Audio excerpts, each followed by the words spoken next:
अस्सलाम वालेकुम dear students, कैसे हैं आप लोग? करिए से। सो न्यू टॉपिक स्टार्ट हो रहा है, बट ये केमिकल रिएक्शन का ही पार्ट है, उसी चैप्टर में आता है, that is called the redox reaction. So first of all, what is redox reaction? देखिए, बड़ी सिंपल सी डेफिनेशन में आपको बताऊंगा रेडॉक्स रिएक्शन क्या होते हैं। देखो, redox reaction, red mean reduction, ox mean oxidation. So those reaction in which reduction as well as the oxidation taking place, this is called redox reaction. Okay ऐसे reaction जिनके अंदर रिडक्शन भी होती है, ऑक्सीडेशन भी हो रही होगी, ये दोनों रिएक्शंस हो रहे होंगे, ऑक्सीडेशन रिएक्शन भी, रिडक्शन रिएक्शन भी, ये दोनों रिएक्शंस हैं। ये दोनों जब एक ही रिएक्शन के अंदर हो रहे होंगे तो हम कहेंगे this is called the redox reaction.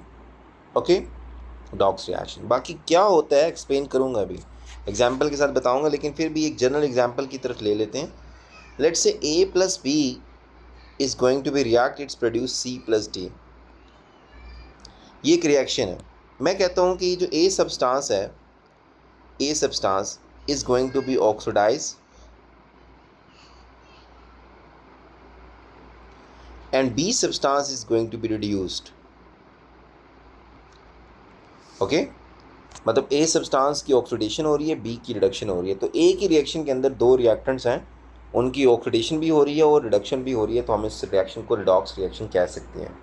अभी क्या होती है ऑक्सीडेशन और क्या होती है रिडक्शन, सबसे पहले ये तो सीखें, ताकि फिर हम देखें किसी रिएक्शन के अंदर ये हो रहा है कि नहीं हो रहा। तो सीखने के लिए सबसे पहले हमें इसकी डेफिनेशंस पता होनी चाहिए, ऑक्सीडेशन वर्सेस रिडक्शन।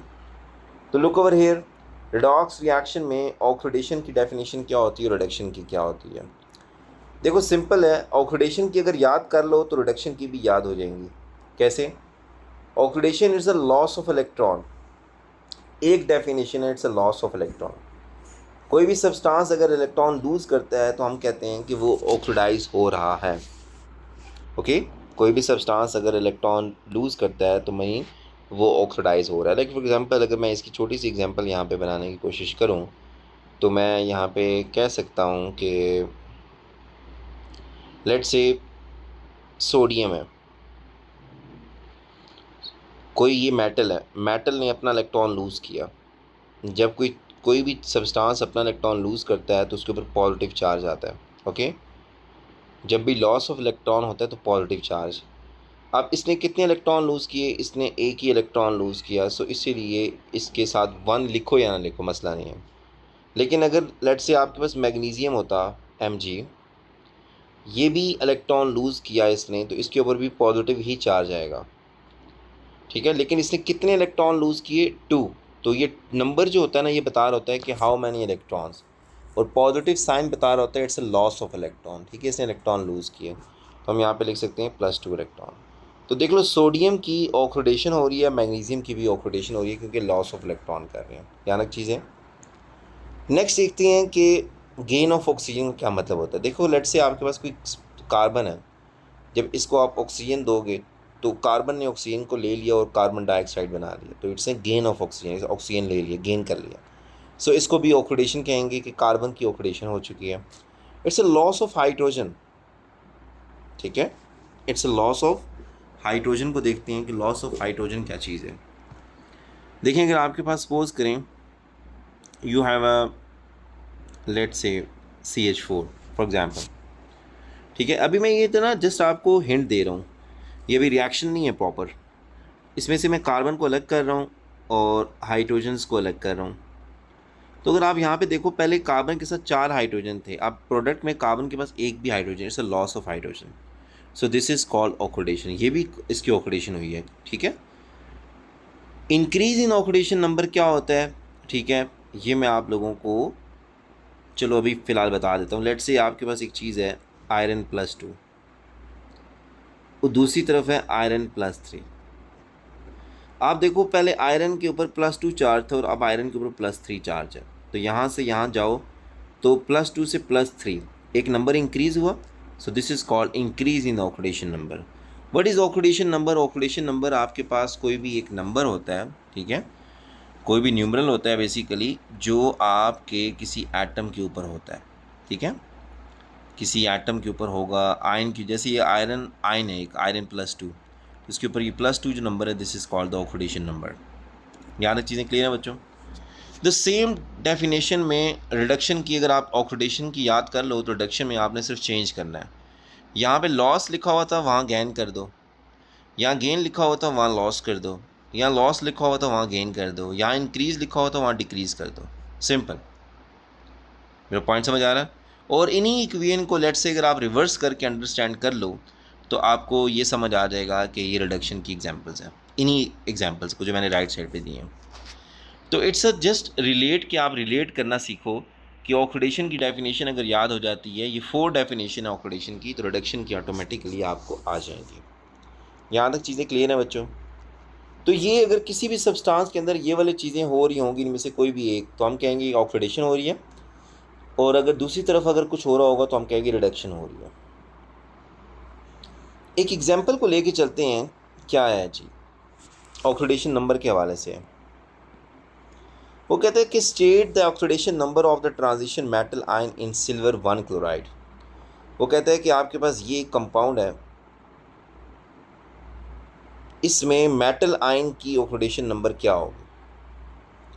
तो लिखो भाई AgCl सिल्वर क्लोराइड मैंने लिख दिया। अगर आप गौर से नेम को पढ़ो ना, नेम क्या लिखा हुआ है? सिल्वर, पैरेंथेसिस ब्रैकेट यूज़ की गई है, बीच में रोमन न्यूमरल्स हैं, it's a then chloride. So look over here, silver, इसका मतलब है सिल्वर ट्रांजिशन, एक ये आपकी मेटल है, ठीक है, इट्स अ ट्रांजिशन मेटल, क्योंकि Cl तो इज़ अ नॉन मेटल ना, तो यही आपकी एक ट्रांजिशन मेटल है।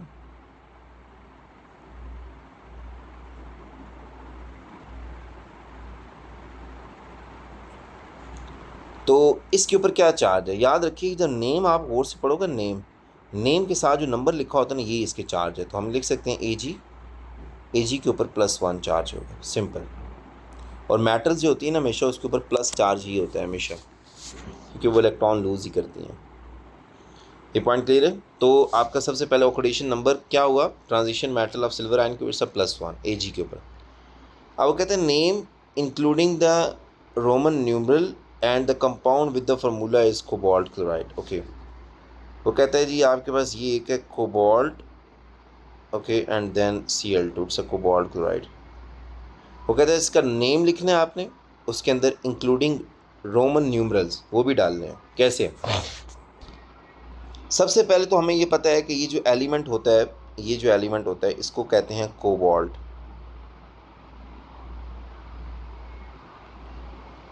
ओके, और ये जो Cl वाला होता है इसको हम कहते हैं क्लोराइड। अब हमने ये सिर्फ देखना है कि यार इसके ऊपर ऑक्सीडेशन नंबर क्या होगा, ठीक है, ऑक्सीडेशन नंबर क्या होगा। देखो अभी मैंने आपको ऑक्सीडेशन नंबर सिखाने हैं, तो इसलिए अभी फ़िलहाल के लिए जो मैं लिख रहा हूँ वो नोटिस करेंगे। इसके ऊपर होगा +2 नंबर, ठीक है। अब आपने इसका नाम कैसे लिखना है? कोबाल्ट नाम लिख लिया मेटल का, फिर आपने पैरेंथेसिस ब्रैकेट यूज़ करके आपने बताना है 2 के लिए आपने रोमन यहाँ पे ये लिखना है ऐसे 2, so it's a cobalt 2 chloride. So this is the name of this compound, that is cobalt 2 chloride. अगर कोबाल्ट 2 क्लोराइड लिखा होता तो आपको पता होता ना कोबाल्ट के ऊपर जो ऑक्सीडेशन नंबर है दैट इज़ 2।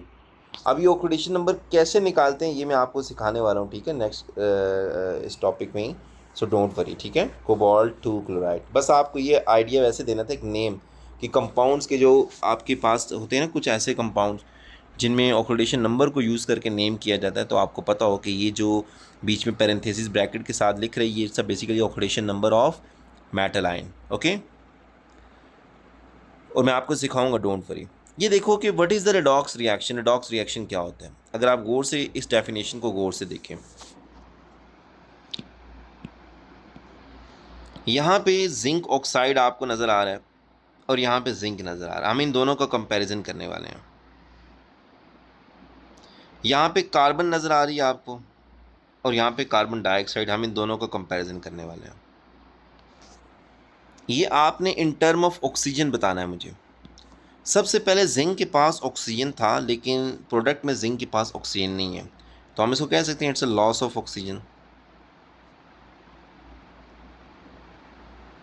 क्या देना चाहिए? कार्बन के पास कुछ नहीं था और प्रोडक्ट में कार्बन के पास ऑक्सीजन थे, it's a gain of oxygen.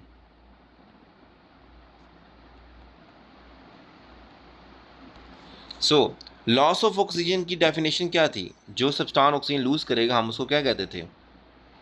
It's a yes oxidation, नहीं reduction. Okay, gain of oxygen is called oxidation. So it's a reduction. यहाँ रिडक्शन हो रही है और यहाँ पे ऑक्सीडेशन हो रही है. ये पॉइंट क्लियर है?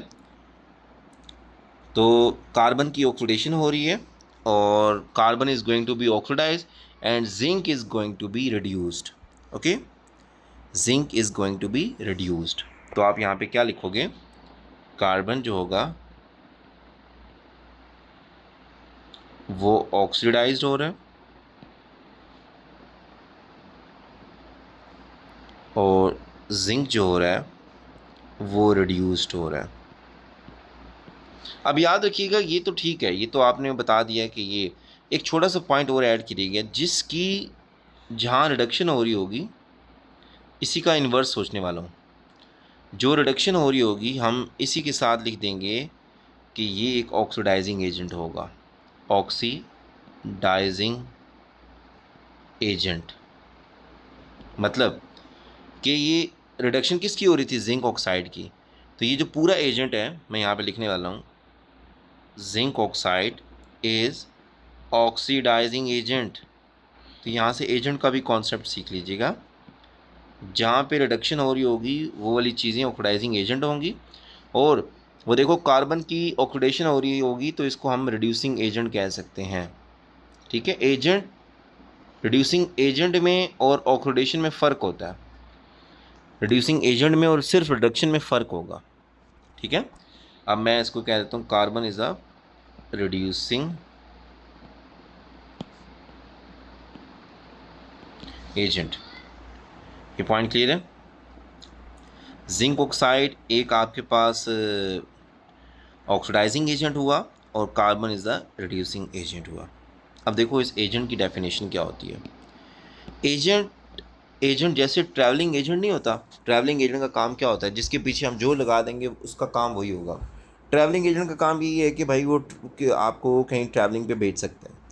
ठीक है, कहीं टूरिज़्म पे भेज सकता है, कुछ भी है. तो रिड्यूसिंग एजेंट का काम क्या होगा? वो दूसरों को रिड्यूस करवाएगा. रिड्यूसिंग एजेंट एक ऐसा एजेंट है रिड्यूस करवाने के लिए बैठा हुआ है. ऑक्सीडाइजिंग एजेंट ऐसा एजेंट है जो ऑक्सीडाइज करवाने के लिए बैठा हुआ है. क्लियर है? तो zinc oxide is oxidizing agent जो ऑक्सीडाइज करवाने के लिए है. तो जिंक ऑक्साइड क्या करेगा? दूसरे ये जो आपके पास आपको यहाँ पे नज़र आ रहा है, ये जिंक ऑक्साइड है और ये कार्बन है.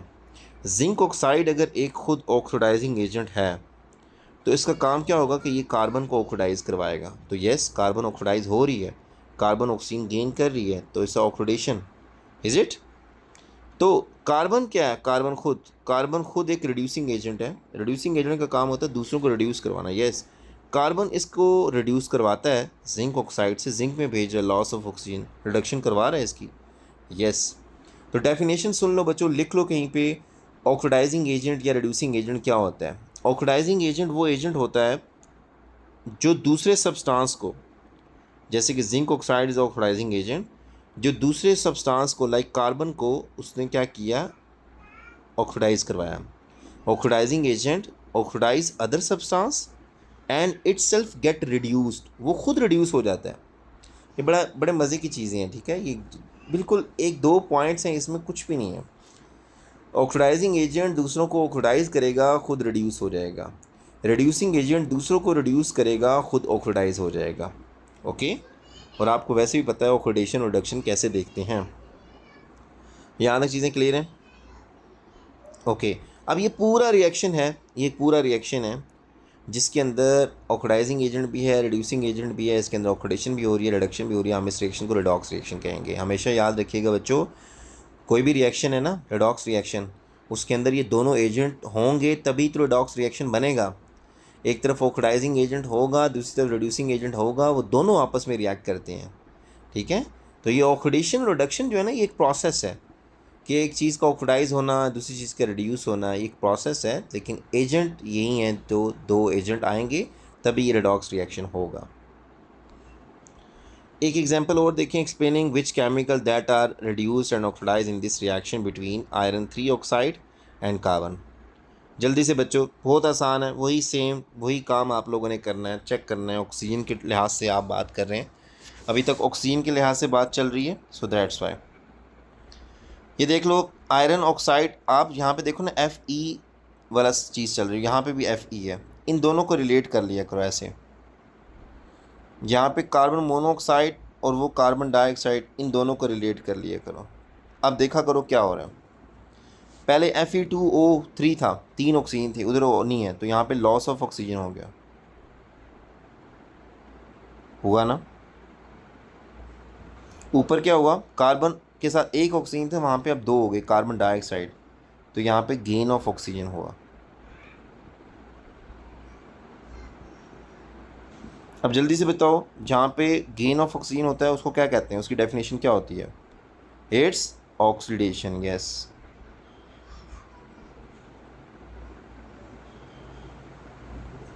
और loss of oxygen it's reduction, बिल्कुल ठीक है, ये बच्चा ठीक बता रहा है। जी जी, आपकी बात चल रही है, रिडक्शन। जो जिस चीज़ की ऑक्सीडेशन होती है वो क्या चीज़ होगी? It's a reducing agent. उल्टा सोच लो, पूछा नहीं है लेकिन हम चलो बता देते हैं क्योंकि हमें ज़्यादा ही आता है अब। और रिडक्शन की बात है तो it's a oxidizing agent. Paper में जो चीज़ ना पूछी जाए नहीं बताना है, ओके बच्चों, फजूल की बातें नहीं हम करेंगे, ठीक है? वो पूछेगा तो हम बताएंगे, अदरवाइज़ ज़रूरत नहीं है हमें। तो बच्चों यहाँ पे नोट कर लो क्या होने वाला है कि आपके पास यहाँ पे iron Fe is going to be reduced और carbon is going to be oxidised. अब एजेंट कौन से हैं? एजेंट पूरा होगा, ये पूरा Fe2O3, ये एक कौन सा एजेंट होगा? दिस इज़ ऑक्सीडाइजिंग एजेंट, ठीक है? ये बात उसने पूछी नहीं है लेकिन हम वैसे बता रहे हैं, प्रैक्टिस के लिए हम कर रहे हैं। तो कार्बन मोनोऑक्साइड जो होगा इट्स अ रिड्यूसिंग एजेंट। यहाँ तक बच्चों क्लियर है?